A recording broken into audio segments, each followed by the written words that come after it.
So this is a panel that is going to sort of look about some of those barriers and some of those policy issues that we need to sort of face. So can I ask my fellow panellists to introduce themselves? We've got a fantastic panel, by the way, today. And I'm going to start with Anne. Hello, my name's Anne James and I am the manager of the Bristol Resettlement Programmes and the Refugee Programmes. Hello everyone, my name's Alex Rakes. I'm the Strategic Director of SARI, which is Stand Against Racism and Inequality, and we are a regional hate crime and anti-racist charity that's been running for 31 years in the region, and I'm also the High Sheriff of Bristol for the next few weeks. If you want to know what that is, come and ask me later. We were hoping Alex might have worn the costume, but he didn't decide not to today. Hello, I am Fuad Mohammed. I'm the CEO and founder of Ashley Community Housing. I would like to thank you, every one of you, for coming today. So thanks a lot for coming, and I'm really pleased that this subject is getting the attention and the discussion it deserves. So I'm really pleased that everyone of you have come, and yeah, thanks. Hi, I'm Phil Stott. I'm the Head of Construction and Sustainability at a company called YTKO. Thanks, Phil.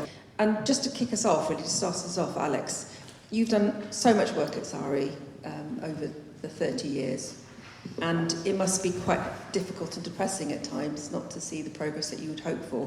But I just wanted to sort of just ask you about some of those lessons that we have learned or are reflective of housing in terms of the tragic deaths of Bijan Abrahini and Camille Ahmed, and what sort of lessons we might want to draw from that.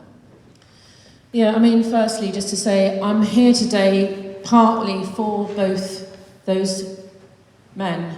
I personally, and our organisation worked, I can't tell you how closely with both families for years.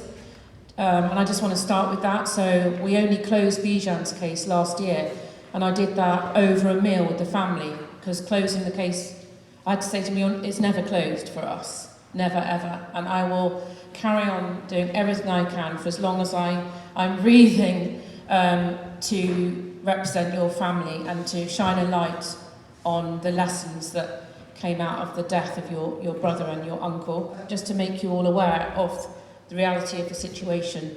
Both families are utterly devastated and always will be. They've all had to have counselling, and they still have, even now, some of them are still having counselling from what happened. So for me, the lessons, where do I begin? We must properly remember these human beings and these human stories, not just see them as lessons on paper, as serious case reviews, as just paper. We need to really, if you haven't already, I'm so glad to see so many housing leaders in the room today, because we have fought hard to get you in this room.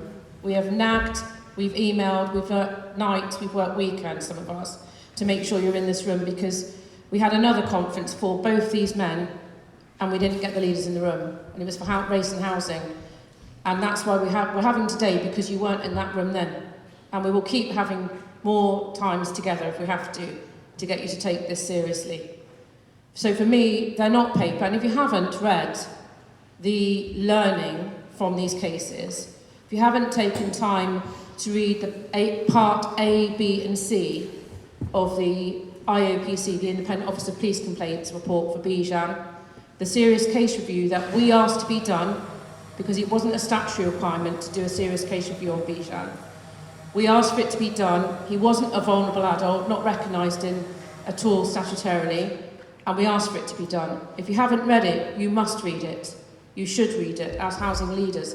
If you haven't read Kamal Ahmed Ali's professionals briefing, which is no more than 3 sides, if that, if you haven't read that, I'm sorry, but why not? You should read it. These are nationally relevant reports. Both men died, at least partly because of failures in housing and social housing. And in Kamal Ahmed Ali's case, the support that goes with that. He was in specialist housing for people with mental health needs. Both of them were failed partly by housing. So you must read the years of lead-up that led to them losing their lives. Both were deemed to be preventable murders, and they were horrific murders. All murders are horrific, but honestly. So I would say my main thing is read and digest the learning and get on with the work it's asking you to do as housing providers. Multi-agency is essential, and I'm not seeing enough housing providers in the room for multi-agency anymore. It seems to be that we've got you less in the room again.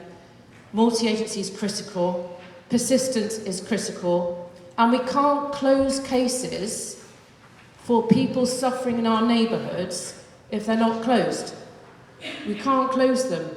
These people are being closed because we've dealt with one incident or two incidents, but actually the issues remain, the perpetrators remain. We can't close them, we have to keep them open. And some cases can never be closed, because some of our people you're housing are so vulnerable and so in need, they can't and shouldn't be closed. I could keep going. How long do you want me to go? Yeah, but I think I want to keep that theme going, really, and I was going to bring Fuad in, because I think, we talked about those cases which were probably people just ignoring persistent complaints or persistent issues. That was one of the things, wasn't it? And I think that's, just to say that for some of these individuals were both seen as nuisance persistent complainers, and they weren't. They kept on complaining, as Grenville residents did, because they had lots to complain about. They're not persistent, vexatious nuisance complainers. They're people with major issues that need looking at. And so I was going to bring Fuad in now to talk about the issue of poor housing as well, because you've got those persistent complaints about damp and mould, which have just been highlighted, hasn't it, that the sector has largely ignored. So something about the housing conditions and what you see in your work. Yeah, in ACH, in any given time, we work with a lot of the communities that we're discussing now. We work with 2,500 people. So this is not very uncommon. This is not very unique. And these stories, are coming to us not only from the social housing, but also from the private sector, which I know Bristol City Council is taking very seriously and doing a lot of work. They are charging a lot of expensive rent, yet not providing good, adequate accommodation. So one of the key solutions from ACH and we've been advocating the last 7 years is to change the narrative, is to change the perceptions. We've got a campaign called Rethinking Refugee, and this can be applied to other migrants who are not refugees, who are also in Bristol, where what we are saying is exactly what Alex is saying. These people should just be treated as people. Why can't they have the same rights like us? Refugees should be seen as people with who can people who are from our society, people who, if we give them opportunities and if we starting from housing, but not only housing, but also with the skills and the right investment to help them gain into employment, to move them away from social housing, to move them away from poverty and deprivation. So, and actually in ACH we see positive stories, people who came into social housing, we've seen the difficulties we're speaking about, when given opportunities, that actually they have moved on and become active members in our society. I mean, I invite you please to go to Stapleton Road and Barton Hill and see some of the buzzing food and shops. So this can be done, guys. There's real practical examples that we can do to help with our communities, and I'd be happy to share more of that. Thanks, Fuad. And Anne, you've been working for many years, but the last year's been particularly intense, hasn't it, with both Ukrainian refugees but also Afghan refugees. Any lessons or what are the barriers that you found in terms of access to housing and what's worked?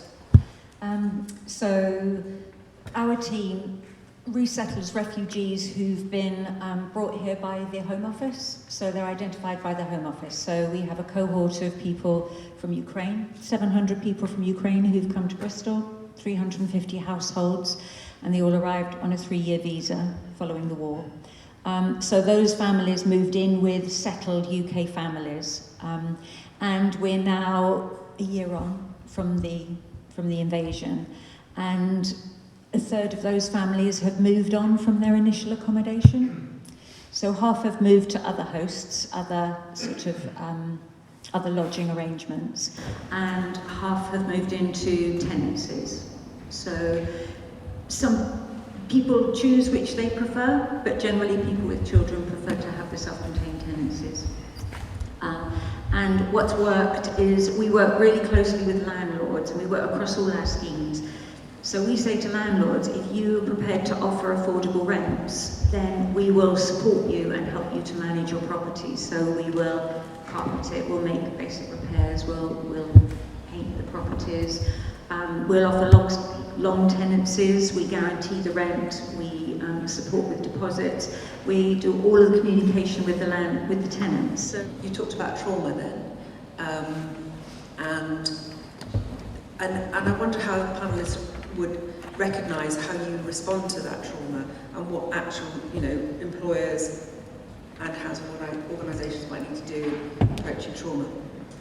So I think it's a really valid point. YTKO, obviously we sort of touched on some of these elements because we've worked with ACH and FUAD for several years, and Anne and I obviously we work together as part of that delivery of support, particularly for the Syrian refugee groups. We've now got about 200 Ukrainian refugees across all of our programs, and our programs are around employability. They're about helping people to find and create a business, because I don't believe that part of this barrier is just about availability of housing. I think it's availability of life, and obviously picking up on what Fuad said, these aren't people who should be treated as refugees, these are people who are members of our community in Bristol, which is a fantastic city in terms of diversity, that isn't maybe great at getting the money where it needs to be, and that's where YTKO is very sort of very, very practical. We don't focus on big, shiny, lovely tech companies. We focus on organisations who are in the marginal wards of the city. Around about 67% of everyone who we work with, either on a skills programme or an employability programme, has never got public funding for anything before. And actually, the other big point I want to make is it's about mentors in inspiration. I think it's completely wrong, and business support's classic for this type of thing. If someone goes, I want to start a business, because, for the example we had the other day, someone was in Ukraine and they ran a large farming business in the Ukraine, which overnight, obviously they were turning over millions of pounds, came and it suddenly disappears. So those individuals there are obviously potentially quite inspirational people who can show how they can restart a life in the UK. And that's not just about saying what skills and training do you need, it's about building a culture, and it's about making sure that people who are in the UK or are coming from, for example, Syria, we worked with the Afghan refugees via a company called Afghan Hope, and we worked with Ukraine most recently. Those people are coming here from horrific sort of social situations, and actually when they come to the UK, sometimes they are met with a smiley face, and sometimes it's not. It's a very difficult situation, particularly in housing that might be damp or mouldy, or housing that might not be able to go. And then they're faced with the cost of living crisis and universal credit. And actually, some people say, well, I was entrepreneurial in my land, why can I not come here and be entrepreneurial in Bristol? We've worked with people who, for example, with translators, with people from that community who go through the programme, make a success of it.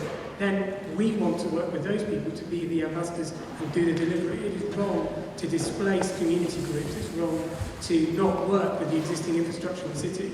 YTK's got about 150 community charities that we work with fund in order to be able to do this work, because it's very important that, because sometimes with public funding it can be an absolute nightmare in terms of payment timescales and the sort of bureaucracy that goes with it. But we've got the time to do that. What we don't want to do is displace the great community groups like ACH, but even Babassa and Black South West Network, who are speaking later on, who are out there, and CC Bed over in East Bristol, and Avonmouth Development Trust, and all these organisations that are working in fantastic ways.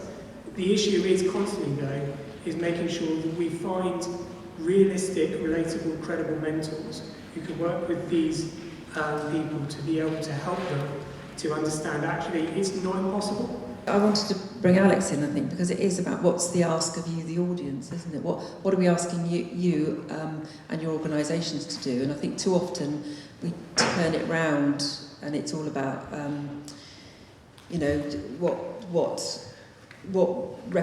how we can work with refugees. And actually, I think it's the other way. It's the other way. We turn it around to say, what can we learn, in our practice, and what can we learn about the way we work?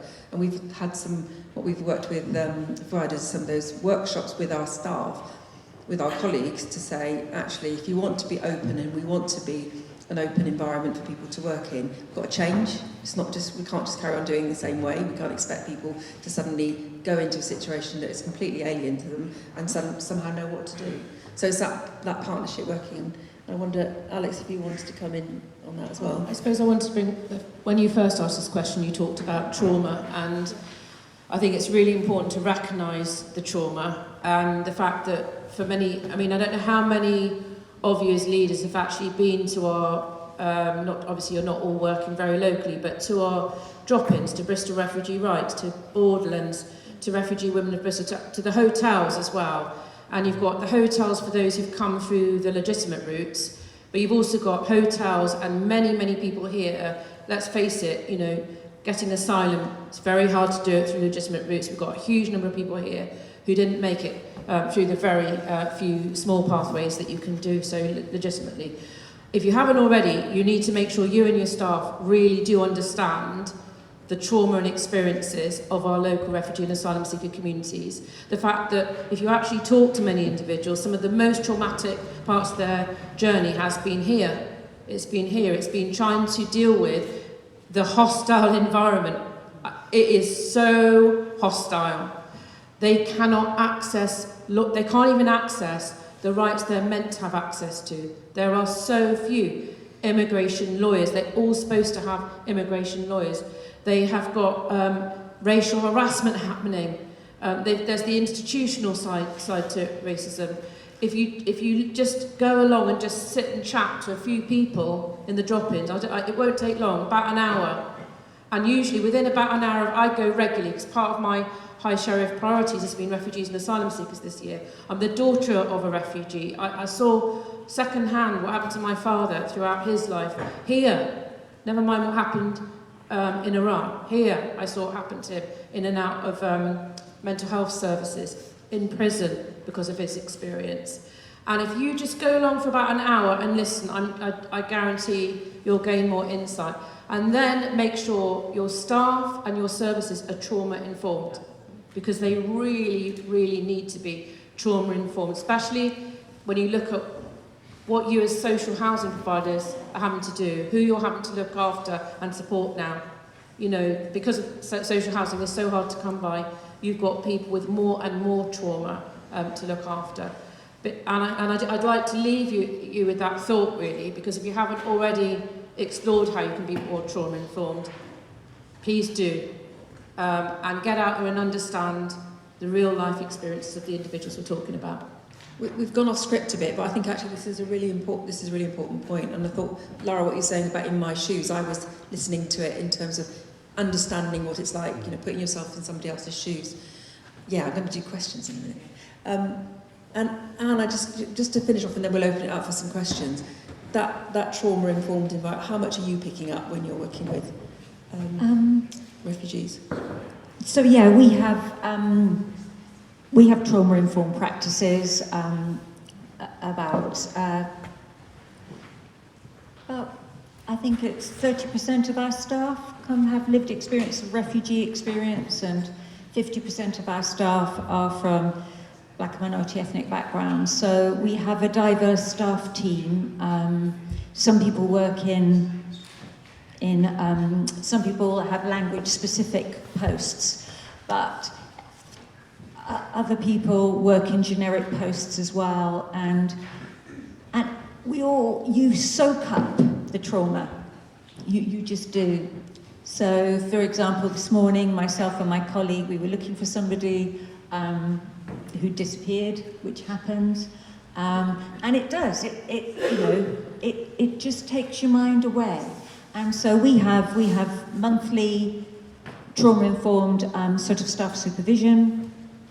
We have trauma-informed training.